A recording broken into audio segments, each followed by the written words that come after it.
اللہ تعالیٰ بندوں کی مایوسی پر مسکراتے ہیں. نبی صلی اللہ علیہ وسلم نے فرمایا ہمارا رب عز و جل اپنے بندوں کی مایوسی پر ہنستا ہے حالانکہ حالات کی تبدیلی قریب ہوتی ہے. تو ابو رزین نے عرض کیا اللہ کے رسول کیا رب عز و جل بھی ہنستا ہے؟ آپ نے فرمایا ہاں. تو انہوں نے عرض کیا جو رب ہنستا ہے اس کے ہاں ہم خیر و بھلائی کو مفقود نہیں پا سکتے، یعنی پھر اس کے پاس تو خیر و بھلائی ہی ہے. مایوسی کے بہت سے نقصانات بھی ہیں. مایوسی ہلاکت اور گمراہی کا سبب ہے.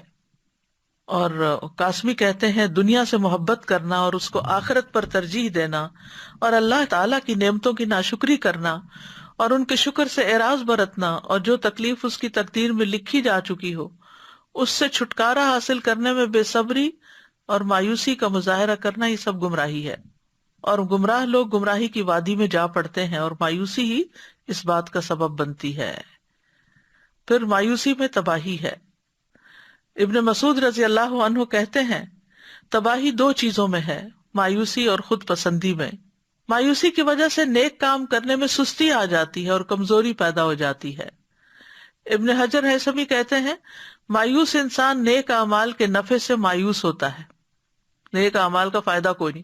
لوگ کہتے کوئی فائدہ نہیں نماز پڑھنے کا، کوئی فائدہ نہیں یہ کرنے کا. تو یہ دراصل کیا ہے، اس کو نیک اعمال کا فائدہ نہیں پتا ہوتا یا اس سے مایوس ہو جاتا ہے اور اس کے نتیجے کے طور پر وہ لازمی طور پر نیک اعمال کو چھوڑ دیتا ہے. تو کتنی بڑی یعنی گمراہی کی بات ہے کہ انسان اپنے سے یہ سوچ کے کہ نیکی کا کوئی فائدہ نہیں. یہ آپ دیکھیں لوگوں نے کیسے کیسے محاورے بنا رکھے ہیں، یہ کوئی نیکی کا دور ہے، آج کسی کے ساتھ بھلائی کرنے کا وقت نہیں.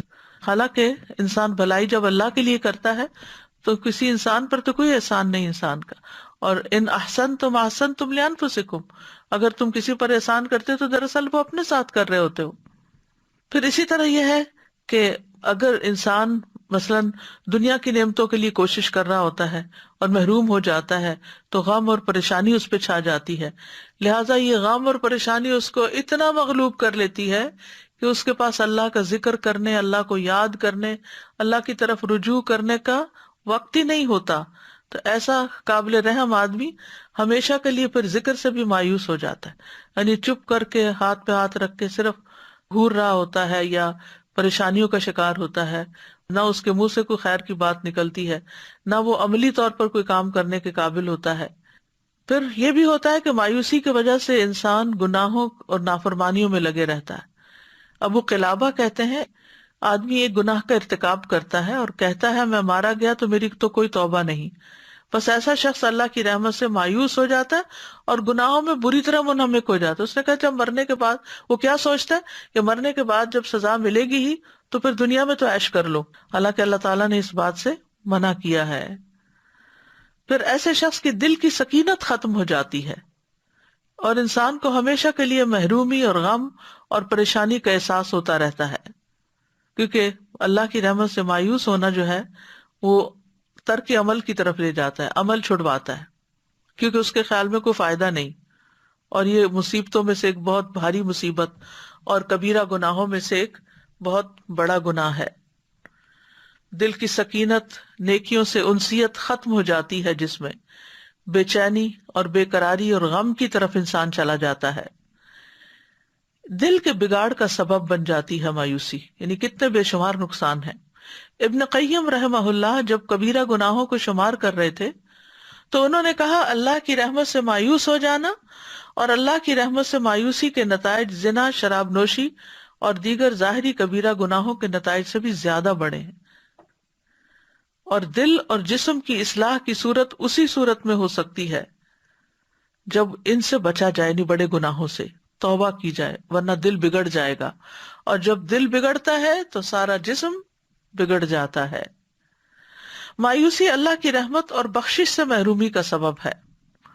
مبارک پوری کہتے ہیں کہ اگر کوئی انسان یہ عقیدہ بنا لے یا یہ گمان کر لے کہ اللہ انسان کے اعمال کو قبول نہیں کرے گا اور یہ اعمال اس کو فائدہ نہیں دیں گے تو یہ اللہ کی رحمت سے مایوسی ہے اور یہ کبیرہ گناہ ہے، اور اگر وہ اس پر مر گیا تو اس کو اس کے گمان کے حوالے کر دیا جائے گا.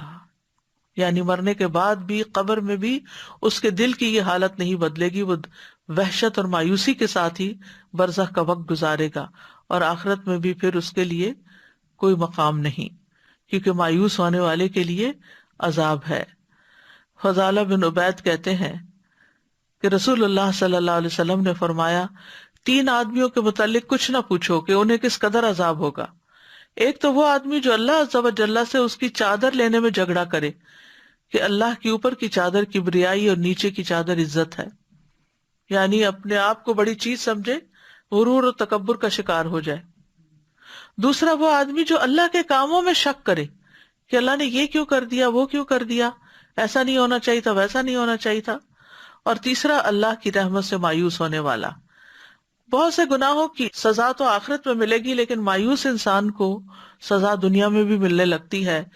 قلق، رنج، غم، پریشانی، فرسٹریشن، ڈپریشن کی وجہ سے، یعنی وہ چونکہ مایوس ہو جاتا ہے لہٰذا وہ تکلیف کا ایک سائیکل چل پڑتا ہے جس کو وہ کاٹ نہیں پاتا سوائے اس کے کہ وہ اللہ کی طرف پلٹے اور یہ یقین رکھے کہ توبہ کرنے سے اللہ تعالیٰ گناہ معاف کر دیتے ہیں۔